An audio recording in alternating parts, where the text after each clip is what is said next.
Every day today, as much information as was created since the dawn of time till about year 2000 is transmitted around the globe through the internet's fiber cables.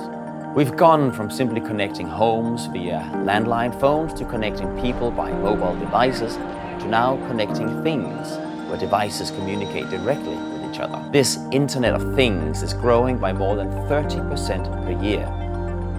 Many studies suggest that enhancing the internet with more sensors and controllers, we may actually save a lot of energy by better temperature regulation of buildings, more efficient traffic control on the roads, etc. Of course, this only works if the internet doesn't use more energy than it saves.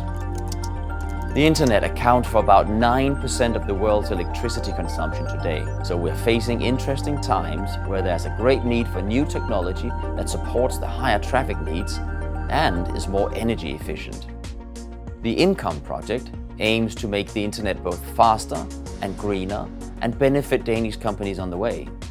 Within Income, 12 Danish companies joined forces with 2 Danish universities, DTU and Aarhus, to develop and commercialize the next green generation of the internet. Income is, for instance, developing new light sources that can replace hundreds of conventional lasers, and also new fiber couplers, allowing for the transmission of more data through a single fiber.